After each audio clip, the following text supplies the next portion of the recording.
Thanks very much, Tony, and thanks to the whole Resources Rising Stars team for putting on a great conference and for the opportunity to present the Brightstar story.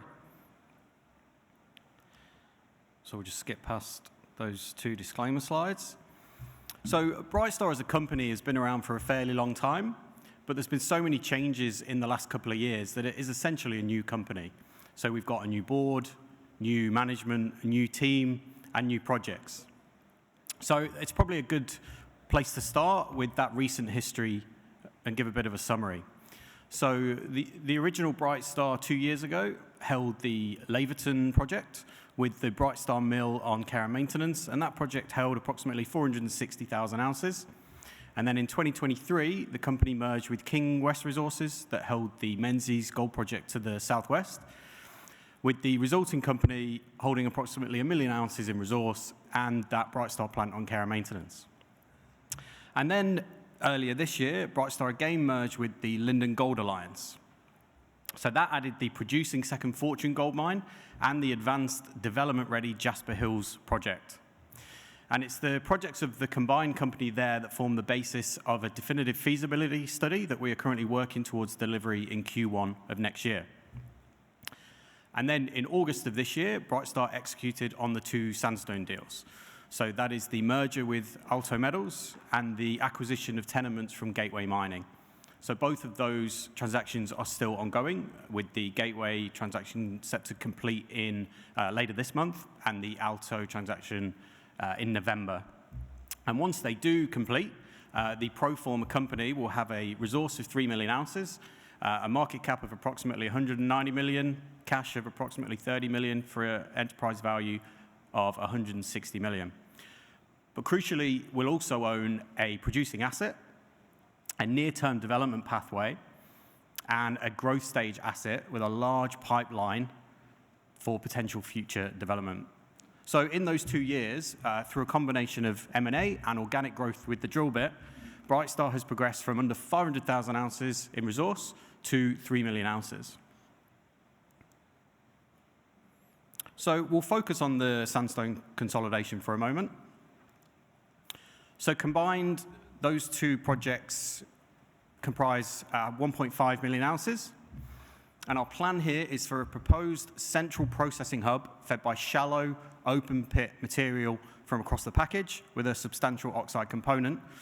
And our intent is to fast track that development pathway through a focused multi-rig drill out, while also systematically working through the pipeline of exploration targets across the tenure. And to achieve that, we can leverage on our existing in-house geological and mining engineering expertise, as well as our access to mining equipment and contractors through our board and management structure. So the Alto Metals project, first of all. So Alto's Sandstone project comes with approximately 740 square kilometers in a fantastic geological setting. So it's over the Sandstone Greenstone Belt, close to the confluence of 2 regionally significant shears. So they're the UME shear zone and the Edale shear zone. It has a current resource of just over 1 million ounces, with over 800,000 ounces of that falling inside conceptual pit shells. So those shells are optimized at a gold price of 2,500 Australian, so very conservative when compared to the current spot price of 3,700.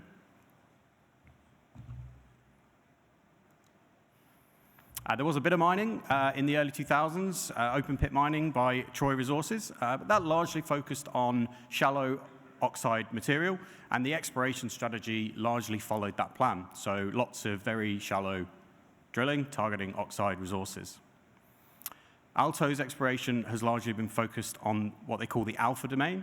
So that's a 20-kilometer long corridor that contains all of the existing resources. So we see huge potential for exploration discovery outside of this domain, and there are a number of existing targets that Alto have currently identified. What's particularly encouraging for a geologist is the number of different mineralization styles and geological hosts at this project and in the current resource base. So you have banded iron hosted deposits in the Indomitable camp and at Ladybird. You have differentiated dolerite deposits at Vanguard and Havilar. You have narrow shear vein hosted deposits in the historically mined Arroyo and Hacks mines. And you have felsic intrusive hosted deposits at the Lord's camp and at Bullock. So we see that fantastic potential there to grow the resources, especially when you consider the limited drilling below the top 100 meters.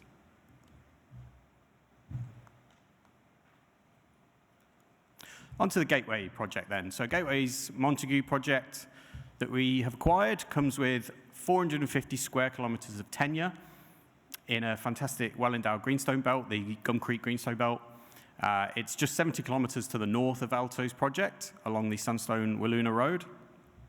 And it hosts a current mineral resource of 507,000 ounces at 1.6 grams per ton.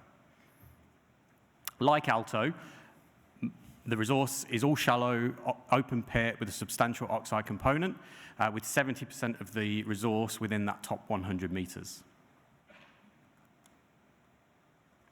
Geologically, as I said, it's in the Gum Creek Greenstone Belt, with most of the deposits associated with shears around the margins of a felsic intrusive, the Montague granodiorite, the exception being Julia's, which sits just to the northwest in a sediment unit. And it's all within a tight geographical area as well, so all of those deposits are within 5 kilometers of each other. And we see real scope to grow this resource, as well as test exploration targets across the tenure. And that's what we plan to do. We plan a large drilling program kicking off later this year, initially infilling and upgrading the existing deposits, but then later stepping out to systematically test the exploration targets across the package. So when those two transactions do complete, it will provide a real step change in the mineral resources of Brightstar. So Brightstar will hold a gold resource of 3 million ounces, which compares very favorably to existing resources listed on the ASX. If you exclude the producers and De Grey, it'll be one of the largest mineral resources of any development or exploration company on the ASX.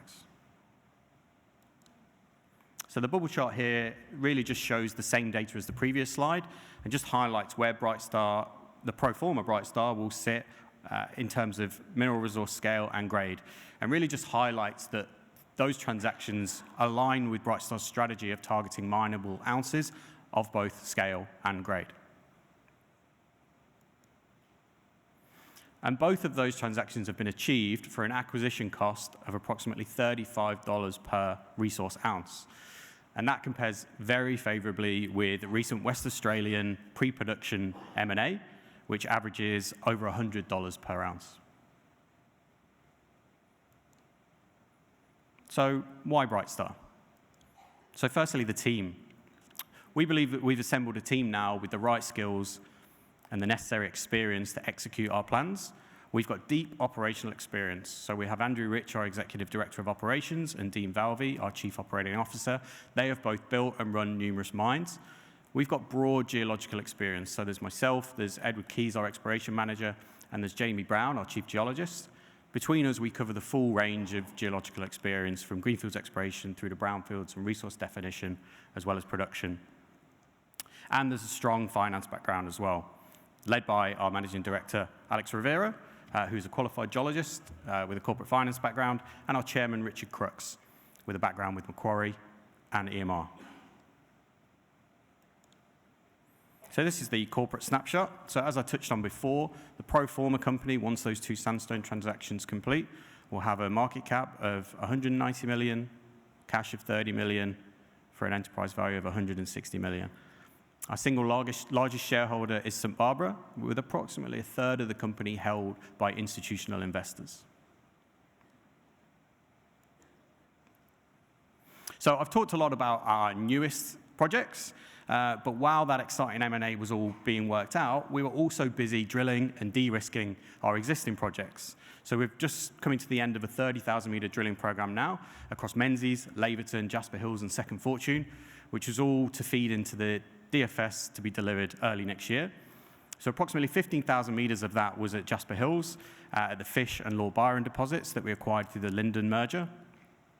Most of the assays are still outstanding, but we've got the first assays back from Lord Byron, assays like 32 at 1.25, 24 at 1.5, 7 at 3.36, and they align with exactly what we're expecting. So broad zones of mineable grade inside these optimized pit shells. So I hope I've demonstrated there that we are an active business. We're active on the corporate front with numerous mergers, including King West, Linden, and the Sandstone transactions.